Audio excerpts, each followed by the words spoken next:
Well, how about it, guys? Happy belated New Year's, and welcome back to Just Tooling Around. It's been a really long time since we put out any content. We're hoping to change that going back into 2026. I apologize for the wind; it's blowing like crazy here today. But back working on the 78 C10, just doing a little bit of regular maintenance on it. And I'll flip you around here and show you what we got going on. All right, so the first thing we took care of today is we replaced the coolant temp sender down there. I've been having issues with the gauge being pretty erratic, and while we were doing it, we noticed that wire was pretty dry rotted, pretty chewed up. Looked like a rat might have got a hold of it. So we cut it back there where we had good wire, soldered a new connection in, and heat shrunk it. The next thing we were going to do, go ahead and do a cap, coil, and a rotor. If you remember during the Will It Start, that was the one part of the ignition system we didn't redo. So I got to assembling my cap and put the coil in it and everything. I already swapped out the rotor in there. I was getting ready to put this on and went to pick it up, and look what fell out of the bottom of it. It looks like straight out of the box that was already broke. So got to go back to the parts store and pick us up another one of those so we can finish this off. But here's the actual rotor that came out of it, and overall it doesn't look too bad. Cap wise, there was a pretty decent amount of corrosion on each one of the points under there. I'll once I get it off, I'll show you that. Definitely need to be done. Obviously I don't know how old the coil is. It looks fairly new, but there's no way to tell with that. So we figure while we're in here, might as well go ahead and throw a new coil in it. So what I'll do, run to the parts store, pick up the replacement piece I need there, and we'll jump back on it when we get back. We just made it back from a quick trip to town. Went ahead and picked up the coil, or excuse me, picked up the new cap through the coil that I had in it in there. Got that back on the truck and drove it around for a little bit this afternoon. Had to go carry off some trash and go run a few errands and things like that. If you can see here, our temp gauge, this is with the truck having been parked for, I'd say 20 minutes at this point. It's actually reading something. So it's a huge upgrade from where we were constantly sitting on cold. I'll show you this while we're right here. Catch you up on some of the stuff that we've been doing off channel or off camera. Replace the gauge cluster cover, the little bezel on it. I guess you could say a little plastic piece there. Ordered it from OMR through Jegs and replaced that. And also, while I was in there, I went ahead and put LEDs in all of the gauges, so it really brightens it up at night and gets where you can see them. Really, I don't have a whole lot to do on the truck today. More just kind of tying up some loose ends and things like that. I do have some other plans for it, and I'll flip you around here in a second and show you.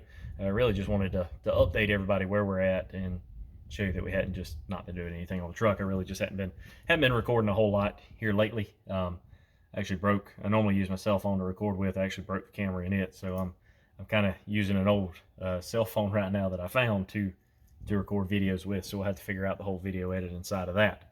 But I'll flip you around. Let's see.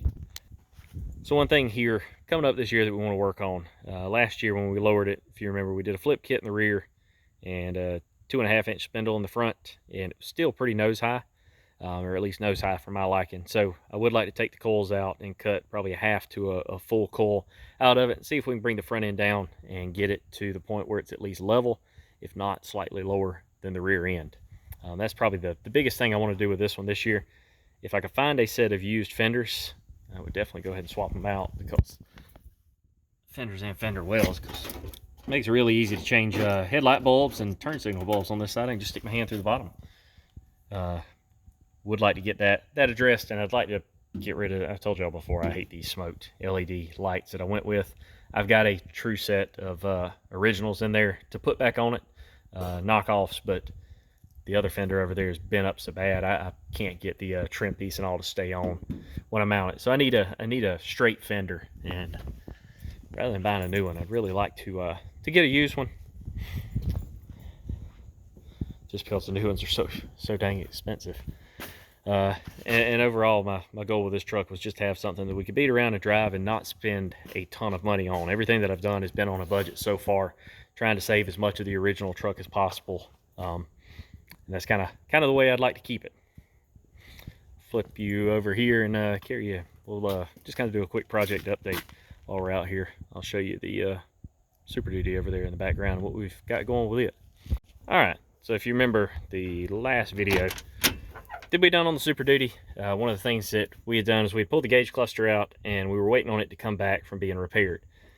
I've actually had it back for a little while. When I got it back from the company that repaired it, I went ahead and threw LEDs in it before I put it in the truck. It makes a huge difference in driving at night. Speedometer works now. The odometer works now. It's got 282,000 miles, 283,000 miles, somewhere around there. I did go ahead, like I had mentioned, and I put the larger downpipe on it. So we got the large downpipe going from there to 3.5-inch exhaust and a 6-inch tip on it. So, man, this thing sounds really, really good. Really, with this truck, the biggest thing I've been doing is just driving it. I've actually put quite a bit of miles on it since the last time it was on camera. I've been hauling some stuff back and forth and putting probably 150, 200 miles a trip on it, and been using it, pulling this around. So my kids show lambs. We've been slowly working on building them a lamb trailer. I'd actually had this box on another trailer. The trailer was in pretty rough shape, so after this lamb season, we cut the box off and flanged it around the bottom. And I've got a modified camper frame that we're taking now to build a lamb trailer out of it. This box isn't centered or anything. Right now I've got to get it slid over to where it needs to be, but to get that finished up. But that's just something one of the little small projects we're working on around here. So I guess, as they say, we say the best for last, or at least out of all these, we say my favorite for last. My 88 OBS, the truck, I guess, that kind of started it all off.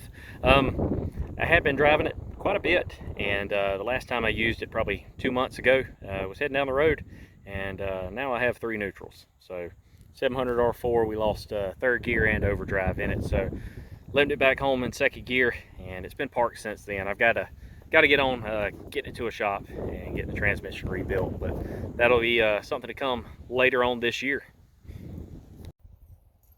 So guys, I guess that's going to kind of wrap it up for today. Didn't have a whole lot of work to do or anything, just some little small projects and stuff that we took care of. Wanted to give a update on where we're at with everything. Let you know that we hadn't quit working on stuff. We hadn't gone anywhere, and we still plan on putting videos out in 2026. Just got to get back on it. So I guess we'll catch you guys next time on Just Tooling Around. We'll see you.